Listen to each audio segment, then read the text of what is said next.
everyone, it's me again, Brittany, and I'm here today to do a very long-awaited video. I feel like ever since I really started annotating my books, like seriously, like ever since I actually came up with a method for it, I feel like I said that really weird, but ever since I came up with a method for it, I've gotten tons and tons of comments asking me what each tab means, how I annotate my books, if I could do a video on it, and I am here to deliver. I have actually already filmed this video, but I lost the footage, and so here I am again. It's fine, we're good. I think that this one's gonna turn out better, so it's gonna be great.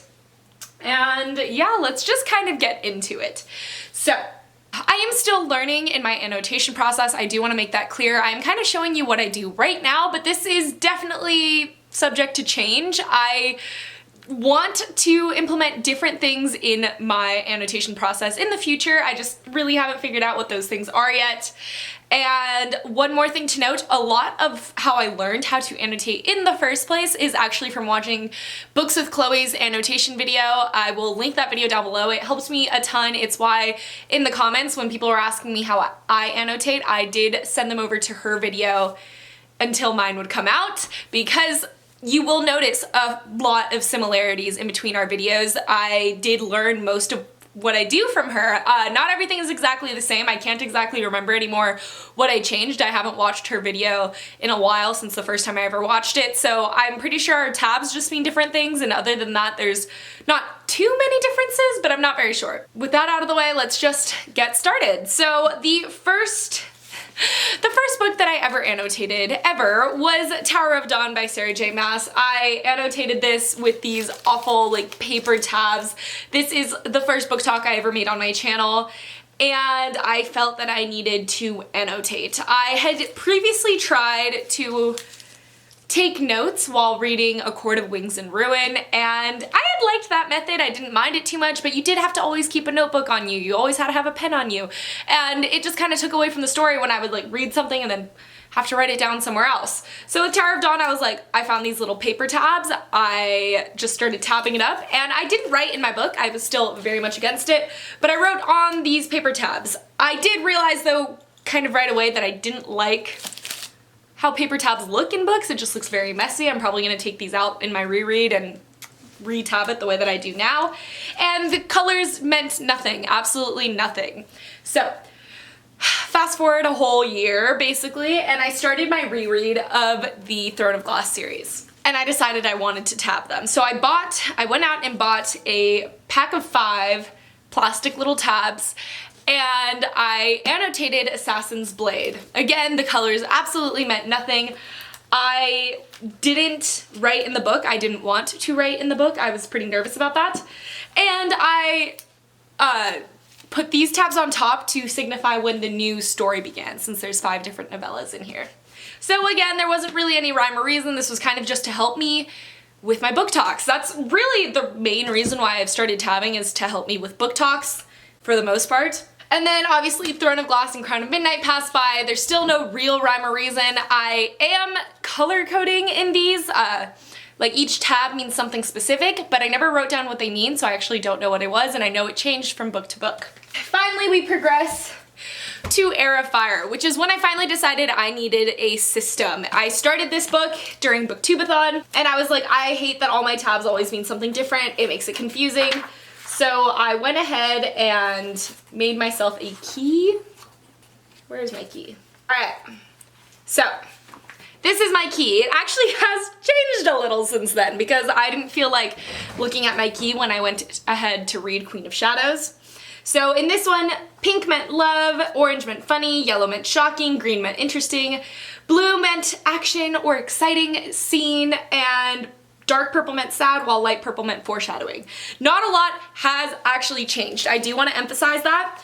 I just kind of combined shocking, that's what I had named my yellow tab, with blue. Like when it's an action, exciting, or shocking incident, I put down blue, and now I use yellow for annoying. Like I'm generally annoyed at something, I'm annoyed at the characters, I think whatever they said was annoying, and yeah, so that is actually the code for my color coding. I use, again, light purple for foreshadowing. Any foreshadowing scene where I feel this is going to come into play later on in the story. No matter how minute, I always use light purple. Dark purple is sad.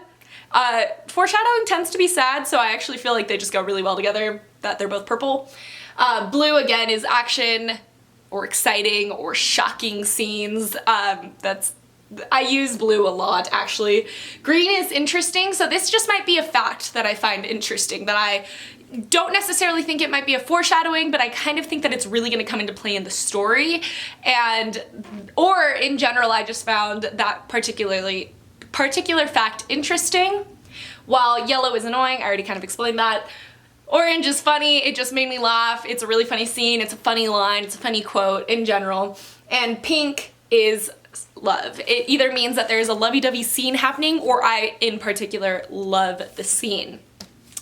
So this is also when I came up with the new method of only tabbing the very top if I think that scene is very special to me. It doesn't always have to be pink. It just normally is, because when I love a scene that much that I think that the pink might get lost with all the other pinks in the tabs, I tab it on top. That way I'll never lose that scene. So those were all sort of how I started experimenting with my annotation process. Since they were all rereads, I just had an easier time deciding how to annotate. If you are having some issues, I actually do really recommend doing it with rereads. It helps you start to become more of a critical reader. You start to realize things that you hadn't realized in the past, but start to make more sense to you in this read. Like, foreshadowings are so hard for me to see almost at all times, but since this was a reread for me, since I know what happens in the later books, it's easier for me to pick out those little passages that Sarah J. Maas dropped for us. And it also made it so that it's more easy for me to see in books that I'm reading for the first time. Which brings us to the next little section. I really hadn't felt that I was ready to make this kind of video yet, because I was only doing it with books that I had reread. But there are 3 books that I have tabbed considerably that I read for the first time, that being Children of Blood and Bone by Tomi Adeyemi, A Darker Shade of Magic by V.E. Schwab, and Down Among the Sticks and Bones by Sheena Maguire. Okay, so I have felt that I have been refining my annotating process in general, especially with reading new books. I don't tend to annotate new books as much. I think that I only annotate them when I think there's a lot of material that I will need to know for later on. That's why it's Children of Blood and Bone and A Darker Shade of Magic. Or I also annotate when I particularly love a book. So I have fallen head over heels in love with the Wayward Children's books by Sheena Maguire, and I didn't really tab up the first one. I think I put like 2 tabs. And so when I started this one, I really wanted to make sure I annotated and got the full experience and let myself fall into this very whimsical, very dark and dreary world of Jack and Jill. And so I am not going to be giving any spoilers while I say these parts. If you hate any sort of spoiler, even the kind where you're like, oh my god, now I know a line that happens later on in the book, that really, it's not gonna ruin any kind of plot or anything. But if you are very sensitive to that kind of spoiler as well, I actually probably wouldn't watch this part, because this is me going into how I also write into my books. Because I don't always tab everything I write. So for me, underlining and writing in my books comes first, and then later on, if I decide after I underline that this is in need of a tab, then I tab it. But for the most part, writing can just be a singular experience all on its own. I used to be really against writing in my books, but I have recently come to terms with the fact that if I love a book enough, like I love this, and I love, obviously, my Throne of Glass books, which, by the way, Airfire is the first book that I actually ever wrote in, ever. So that's fun. So it's a very new experience for me. It's very new. I obviously read Airfire a month ago, and since then, that's the first time I've ever written in a book. So, writing in a book is a very unique experience for me. I'm never going to give away this book. This is one of my all-time favorite books. I feel like it needs to be written in and needs to be loved by me, and that is why I do it. I know that a lot of people hate the idea of writing in books. I would never write in someone else's book. I would never write in a library book, and I would only ever write in a book that means this much to me that I will keep forever. So yeah, let's kind of jump in. So most of the time, when it comes to tabs, I actually always underline something when I do put a tab down, unless I'm feeling particularly lazy. And like this is the first tab that I put in the book. I think it's like on the second page, and it says, it's an orange tab, so that means I found this kind of funny. And it says, "This you see is the true danger of children. They are ambushes, each and every one of them." And this actually had to do with the fact that Jack and Jill's parents never wanted kids, but they began to want kids when all their friends had kids, and they just didn't know how much work would actually go into a kid, and that was what the line was sort of referring to. And I thought it was hilarious because I do think that that's pretty true, that not everyone, obviously, actually most people do want kids before they have kids, but some people will have kids just because they think it'll be cool, and then the kids are ambushes because they're very adorable, they're very cute, they're very fun, and then they're awful and hard to take care of, and they are difficult. So I thought that was really entertaining. Your humor might not be as dark as mine, so. In particular, this book, when I was annotating, it was very personal. I probably would never let someone read my copy of this book just because, and this doesn't apply to all books. For the Throne of Glass books, since I'm reading them more critically, my tabs in there, even though they can be kind of like dramatic or like yes or like oh my god him or oops, I hope I beeped that out, but or something like that, it's not that personal. Like I would let someone else read it. They probably shouldn't because there are spoilers when I was rereading my Throne of Glass books, and I would write them in the margins. But for something like this, for a book that means a lot to me that I annotate for the first time, I probably wouldn't let someone read it because my things that I write down are very personal. They apply to my life. They apply to just my personal thoughts, and unless I felt very comfortable sharing my book with someone or sharing the inner workings of my head with someone, I wouldn't let them read it. So I also just doodle occasionally. Let's see if I can find one in this one. I'm not sure if I did it. No, I didn't. But I know I did it in Air of Fire, so let's look through that. And okay, the thing is with me, I really want to take more time with my doodles. These are things that I normally would want to come back to because if you didn't know, actually art is a big part of my life. I have kind of definitely let it go on the back burner lately, ever since I started college. But I would love to one day be able to draw in my books and like draw like scenes out. It's a big reason why I want to start defacing my books, the books that are loves. I can't find it in this one, but I know I drew a Abraxos in one of the end of the chapter areas. So I don't know where it is though. So yeah, that is kind of the gist of what I write in my books. I mostly just underline the lines that I'm going to tab, or I underline lines that I think are very important that don't necessarily need a tab, and I normally write my reaction to the line or a thought that I have along with it, but that's not always necessary. Writing for me is still something that I'm learning. I haven't decided yet exactly how I want to react to passages and write in my books. So yeah, I think the one that I did it best in was definitely Down Among the Sticks and Bones. I just had a lot of reactions to this. It's probably why it's one of my favorite books.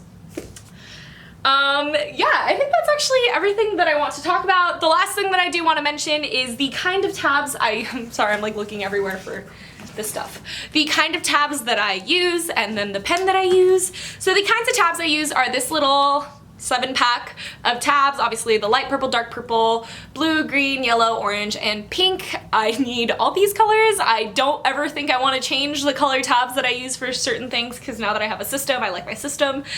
And I actually bought these off of Amazon. I don't remember anymore who the seller was. I will go on Amazon right now and like see if I can find something similar to it. It was a 6-pack, I want to say, maybe even an 8-pack, and half of them were like this with little arrows, which I prefer vastly, but the other half was little squares. So half of them were little arrows like this that point out, while the other half, this is the little packaging it comes in, were little squares like this. I don't actually mind the variation. If you do, you probably wouldn't want to get this kind of pack. I just care about the colors for the most part. I do prefer arrows. I think they look better in books. I think it makes it more clear to what part of the book I'm pointing to, but this doesn't really hurt me if I have to use this kind of sticky. And they are plastic. I don't like to use paper. As I said before, they end up getting crinkly and kind of just look a little I don't know, I still like to keep my process really clean. I think that I took that from Books with Chloe's videos. I used to not think that I would care if the line was straight, but every time I underline something, I actually use the border of the stickies so that it's a perfectly straight line. I find it very important now whenever I don't have something to like lean on, or whenever I mess up because I'm like holding it against my knee and I'm pressing it and then I just like slip and it scratches everywhere. I get really upset. But I like a very pristine annotation. And the pen that I use, I've worked with a few different kinds of pens. I've used like kind of Sharpie style pens and those bleed through. I don't like just normal like ballpoint pens because it just puts a lot of pressure on the page and then it like makes an indent on the other side. I will use them if I have nothing else around. The one that I have that works best is actually one that I got in an Owl Crate box, and that is this cute little Cactus pen. It says Sunny Day, or it's like a succulent actually. So it says Sunny Day, and then it has just a really nice tip, like felt tip. I do want to actually buy more like bullet journaling pens. I'm blurry.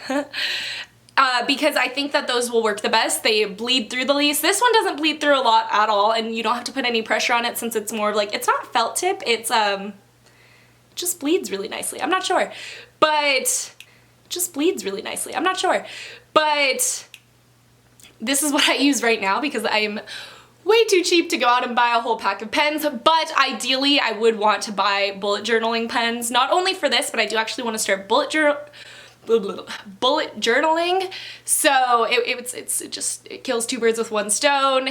And yeah, at that point I probably would color code appropriately to the feeling that I have while I'm drawing or doodling or underlining or anything like that, similar to how Books with Chloe does it. So again, I'm sure you noticed a ton of similarities between how I annotate and how she annotates. It's because I saw her video first. She was the first experience that I ever had with annotation, and I love the way that she does it. I think that she has a very good system in place. Annotating helps me remember a story better. It helps me get way more into a story, and it helps a lot with book talks. I annotate for two reasons. I should have probably said all this in the beginning, but I just wanted, like, this is my wrap up. So I annotate for two reasons. The first is that I love a book so much that I just want to really delve into the story and get as much of my feelings in there as possible. The second is for book talks. That doesn't mean that they can't cross, because of course I really love my Throne of Glass books. I just feel like the annotation process is different when I start annotating a book solely for love. And yeah.